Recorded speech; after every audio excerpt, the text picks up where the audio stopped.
نحمده ونصلي على رسوله الكريم اما بعد فاعوذ باللہ من الشیطان الرجیم بسم اللہ الرحمن الرحیم۔ سامعین،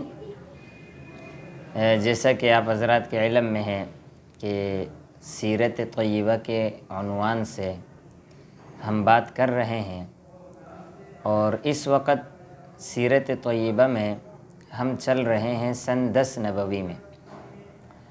سن 10 نبوی میں جیسا کہ آپ کو بتایا گیا کہ یہ جو سن 10 نبوی ہے اسے عام الحزن بھی کہتے ہیں، یعنی اس سال آپ صلی اللہ علیہ وسلم کے اسباب کی دنیا میں 2 بڑے سبب، ابو طالب اور حضرت خدیجہ رضی اللہ تعالی عنہا، ان دونوں کا انتقال ہوا، اس لیے سن 10 نبوی کو عام الحزن بھی کہتے ہیں۔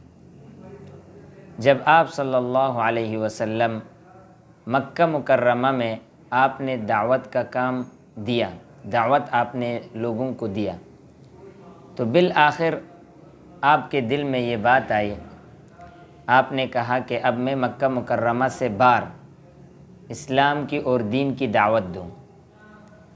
تو پھر یہاں سے تیسرا مرحلہ شروع ہوتا ہے، جس کو ہم کہتے ہیں اعلانیہ دعوت بیرون مکہ، اور یہ 3 سال رہا، اور ان 3 سالوں کے بعد آپ صلی اللہ علیہ وسلم نے مدینہ منورہ کی طرف ہجرت کی۔ جب آپ نے مکہ سے باہر دعوت کا ارادہ کیا تو آپ کے دل میں یہ بات آئی کہ سب سے پہلے مکہ مکرمہ سے شمال کی جانب ایک علاقہ پڑتا ہے جو کہ طائف کا علاقہ ہے۔ یہ علاقہ مکہ مکرمہ سے 50 میل اور تقریباً 75 کلومیٹر کے فاصلے پر ہے۔ تو آپ صلی اللہ علیہ وسلم نے اپنے متبنہ یعنی زید بن حارثہ ان کو اپنے ساتھ لیا اور آپ طائف کی طرف روانہ ہوئے۔ آپ نے طائف کا انتخاب اس لیے کیا کیونکہ آپ صلی اللہ علیہ وسلم کے بچپن کے 4 سال وہاں گزرے تھے، اور آپ صلی اللہ علیہ وسلم کا جو خاندانی رضاعی خاندان تھا وہ طائف میں آباد تھا۔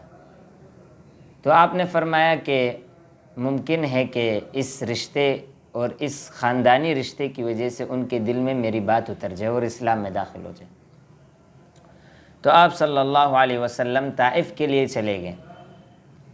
تو طائف میں 3 بڑے سردار تھے، ایک عبد یالیل، دوسرا مسعود اور تیسرا حبیب، اور یہ تینوں آپس میں بھائی تھے۔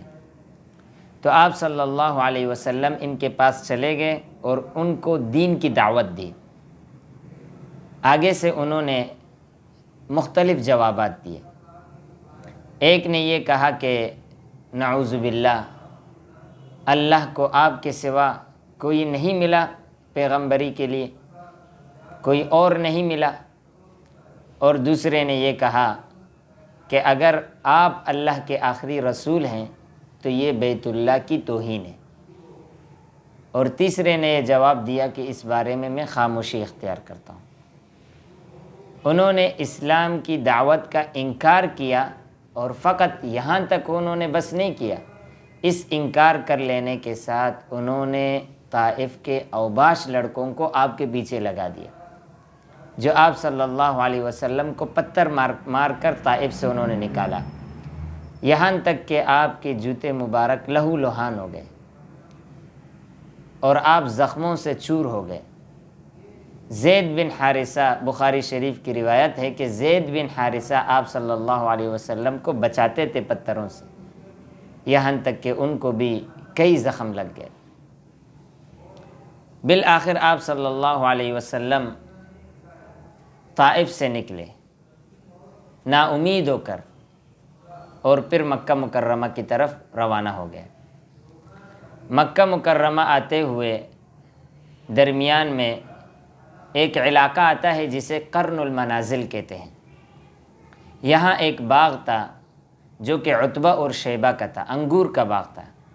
تو آپ صلی اللہ علیہ وسلم آ کر وہاں پر بیٹھ گئے، نا امید ہو گئے کفار سے اور زخموں سے چور تھے، تو آپ صلی اللہ علیہ وسلم نے ایک دعا مانگی، ایک مضبوط دعا، ایسی دعا جو دعا ہر داعی کو یاد ہونا چاہیے، اور اس دعا کے اندر امت کے لیے آپ صلی اللہ علیہ وسلم نے بڑے پیغامات بھیجے۔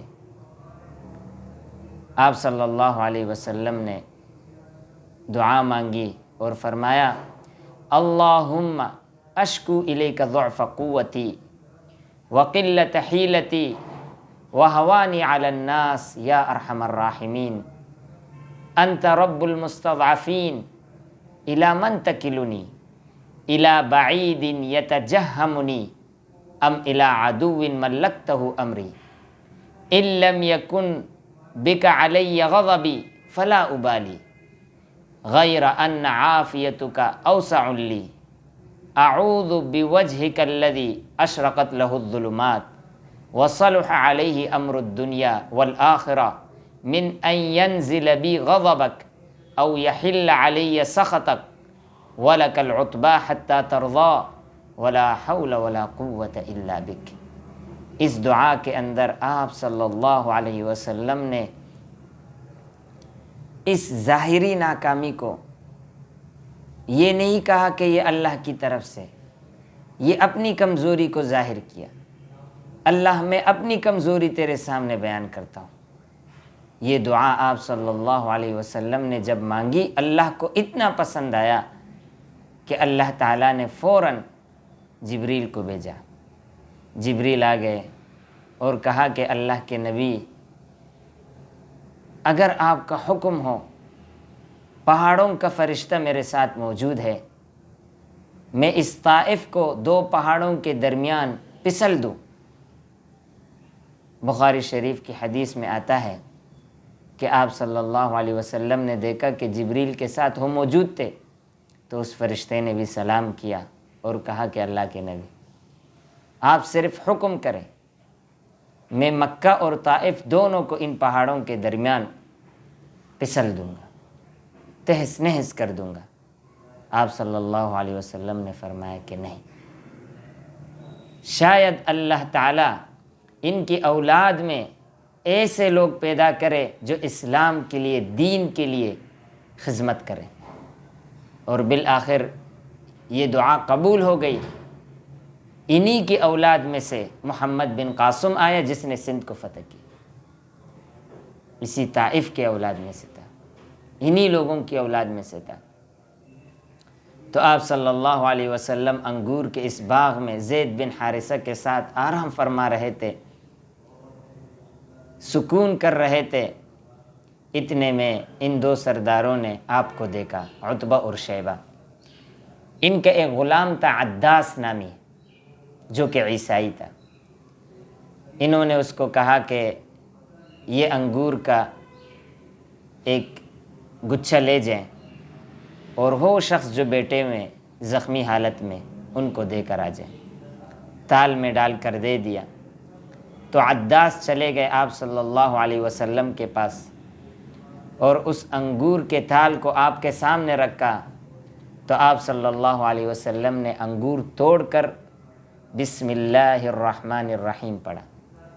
جب آپ نے تسمیہ پڑھا، فوراً عداس نے پوچھا کہ اس شہر میں اس کلمے کو کہنے والا تیرے سوا کوئی نہیں ہے، آپ بتا دے کہ آپ کون ہو۔ تو آپ صلی اللہ علیہ وسلم نے فرمایا کہ آپ کہاں سے ہو؟ تو اس نے یہ کہا کہ میں نینوا شہر کا ہوں، نینوا شہر کا ہوں۔ تو آپ صلی اللہ علیہ وسلم نے فرمایا کہ آپ تو میرے بھائی یونس بن متیٰ اس کے شہر سے ہوں۔ تو عداس نے پوچھا کہ آپ یونس کو کیسے جانتے ہیں، یونس علیہ السلام کو؟ تو آپ صلی اللہ علیہ وسلم نے فرمایا کہ وہ تو میرے بھائی ہے، اور میں اللہ کا آخری پیغمبر ہوں۔ آپ صلی اللہ علیہ وسلم نے جب یہ جملہ کہا تو فوراً عداس اس کے قدموں میں گر گئے اور اسلام میں داخل ہو گئے۔ عتبہ اور شیبہ دور سے یہ منظر دیکھ رہے تھے۔ تو عداس جب دوبارہ واپس آیا تو عتبہ اور شیبہ نے کہا کہ عداس، لگتا ہے کہ آپ بھی بد دین ہو گئے اور اس کے دین میں داخل ہو گئے۔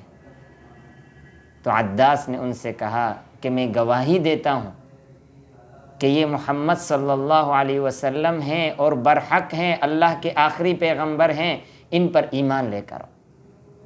مگر انہوں نے نہیں مانا۔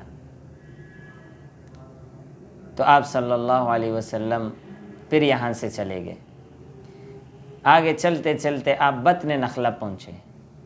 وہاں پہنچ کر آپ نے، جس کا نام آج کل السیل الکبیر ہے، وہاں پہنچ کر آپ نے نماز پڑھی اور نماز میں سورۃ الرحمن کی تلاوت کی۔ جب آپ سورۃ الرحمن کی تلاوت کر رہے تھے، اس دوران وہاں سے جنات کا ایک قافلہ روانہ ہوا۔ تو وہ روانہ ہو رہے تھے تو انہوں نے قرآن سنا، قرآن سن کر آپ پر ایمان لے کر آئے۔ اس کو اللہ تعالیٰ نے ذکر فرمایا ہے، وَإِذْ صَرَفْنَا إِلَيْكَ نَفَرًا مِّنَ الْجِنِّ يَسْتَمِعُونَ الْقُرْآنَ فَلَمَّا حَضَرُوهُ قَالُوا أَنصِتُوا فَلَمَّا قُضِيَ وَلَّوْا إِلَىٰ قَوْمِهِم مُّنذِرِينَ قَالُوا يَا قَوْمَنَا إِنَّا سَمِعْنَا كِتَابًا أُنزِلَ مِن بَعْدِ مُوسَىٰ مُصَدِّقًا لِّمَا بَيْنَ يَدَيْهِ يَهْدِي إِلَى الْحَقِّ وَإِلَىٰ طَرِيقٍ مُّسْتَقِيمٍ۔ انہوں نے ایمان لے کر آئے۔ تو میرے محترم دوستوں، ہر مشکل کے بعد آسانی۔ طائف والوں نے نہیں مانا، اس کے بعد جب آپ وہاں سے نکلے تو عداس مسلمان ہو گئے، اس کے بعد جنات مسلمان ہو گئے۔ اس لیے داعی کو چاہیے کہ وہ کبھی نا امید نہ ہو، وہ اپنے دعوت کو جاری رکھے۔ نتائج اللہ کے ہاتھ میں ہے، بس بنیادی چیز اخلاص ہے کہ اس کے دل کے اندر اللہ کی رضا ہو، دکھلاوا نہ ہو، نام نہاد نہ ہو، شہرت نہ ہو۔ اللہ تعالیٰ کامیابیوں سے نوازتے ہیں۔ وآخر دعوانا ان الحمد للہ رب العالمین۔